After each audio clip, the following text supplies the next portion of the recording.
So I want to do a quick screencast on blood typing because there were a lot of questions in class today. And I think things were a little confusing because we kept on switching between recipients and donors. So let's do a big overview. So first I want to discuss the different blood types, A, B, AB, and O. So if you have blood type A, that means that you have A antigens on your red blood cell surface, meaning you're going to create anti-B antibodies. And if you have type B blood, you have your B antigens on the cell surface creating anti-A antibodies. If you have type AB blood, that means you have both type B and type A antigens on the cell surface. So you don't want to create any anti-A or anti-B antibodies because these antibodies would attack your own antigens. And if you have type O blood, that means you have no antigens. And because you don't have any antigens here, that means you're going to create antibodies against A antigens and B antigens. So we say we have anti-A and anti-B antibodies. Okay. Now that we got that down, I want to talk about this Rh factor. And the Rh factor is represented by the positive or negative in our blood type. So if we have a positive blood type, that means that we have our Rh antigens on our red blood cell. So I'm going to represent that by these squares. Okay, so these are Rh antigens on our red blood cell. That means we have a positive blood type. If we have a negative blood type, that means that we don't have any antigens on our red blood cell. Now, what does that mean as far as the antibodies that we're going to create? Well, if we have these Rh positive antigens on our red blood cell, we're not going to want to create any antibodies against them. Whereas if we don't have any antigens on our blood, making it negative, we want to create anti-Rh antibodies. Okay, and I'm writing really slow. Anti-Rh, I'm just going to put AB for antibodies. So those anti-Rh antibodies only get created with people that have negative type blood. Okay, so I want to do some examples as far as what antigens you would find on your red blood cell surface. So if I have blood type B+, that means that I have to have B antigens as well as my positive Rh antigens. Okay, so I have both of those antigens. What does that mean for the antibodies that I create? Well, because I have my B antigen here, that means I'm going to create anti-A antibodies. And do I need any anti-Rh antibodies? No, because I don't want to attack my own cell here with my Rh ones. Okay, now let's talk about blood type B negative. So that means I have B antigens on my cell, but I don't have any Rh antigens. So what type of antibodies do I create here?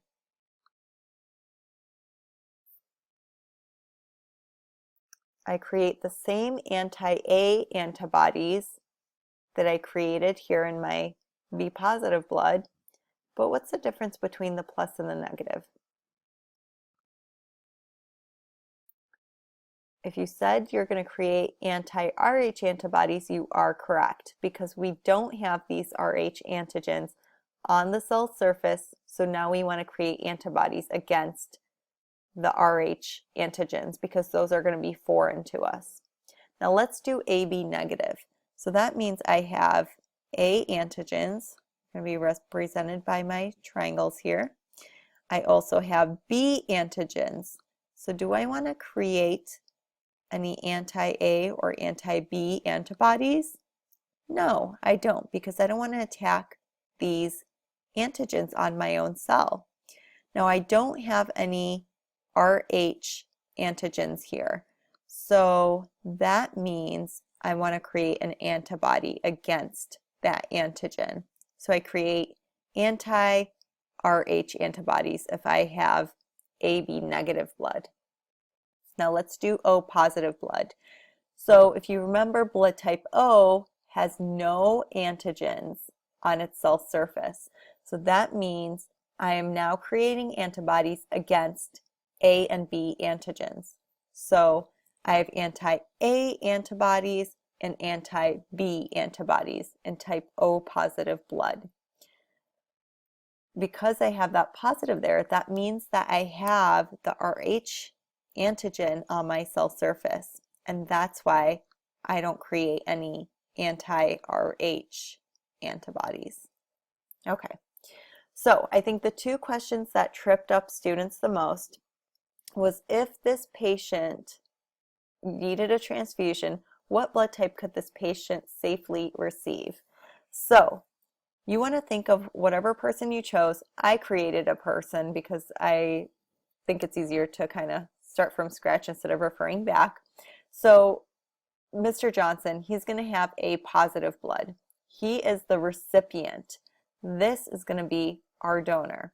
So if we want to figure out what blood he can safely receive, we got to think about the antibodies that Mr. Johnson has. So if we have our A positive blood, that means we have what antigens on this red blood cell? We are going to have the A antigens, yes. And what does the positive represent? That represents the RH factor, the RH antigen. And if it's positive, that means we do have that RH antigen on our cell surface. Okay? So we don't want to create any anti-A antibodies because we have that on our cell surface. We don't want to create any anti-RH antibodies because that's on our cell surface. What we want to create antibodies against is the B antigens. So we have anti-B antibodies. So can the person who's donating blood to us have a B antigen on their red blood cell? No, they can't, because our anti-B antibodies from Mr. Jones' blood is going to attack that red blood cell. So what does that leave us with? That's going to leave us with having A antigens as well and RH antigens. So we can give A positive blood. Now we can't give A B blood because that means that we would have the B antigen on our cell surface. So that's out. We can't give type B blood either because that obviously is going to have B antigens on its cell surface. So we're left with type O. And type O, let me see if this is going to let me erase. I don't think it is. So type O, we know, is going to have no antigens on its cell surface. So the question is it going to matter whether it's O negative or O positive?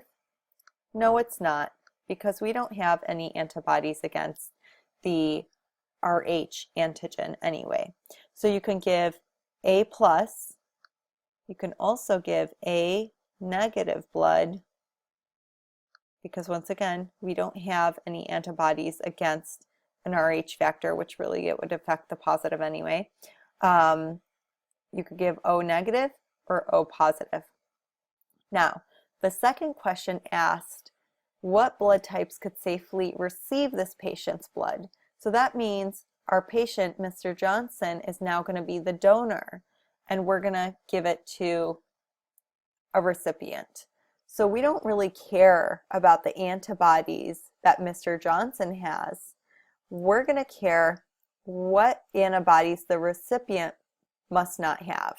Okay, so because Mr. Johnson has A positive blood, okay, let's go back and review. What antigens will he have?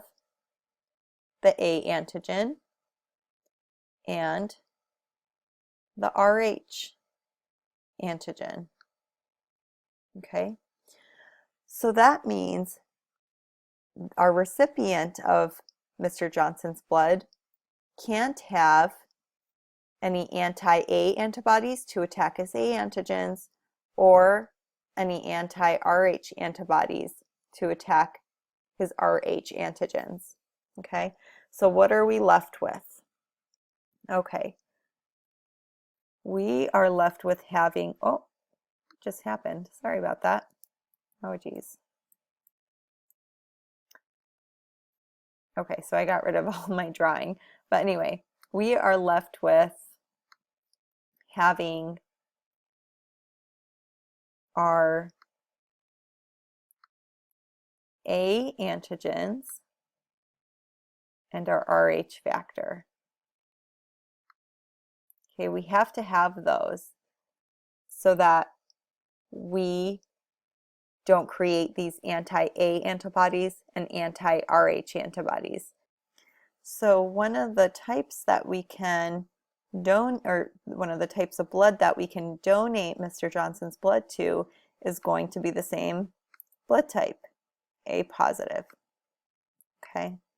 Now the other type of blood that we can donate to will actually be AB positive blood. Okay, and that's because AB type blood is our universal recipient. Okay, because it doesn't matter whether we have anti-B antibodies or not. What's most important is that this blood type, AB positive, doesn't create antibodies that will attack the A positive blood. So those are our answers here. I hope this screencast kind of clarified some of this material for you. If you still feel like you're a little confused on this blood typing, please just send me an email, a text, and I'll figure out another way to explain it and simplify it.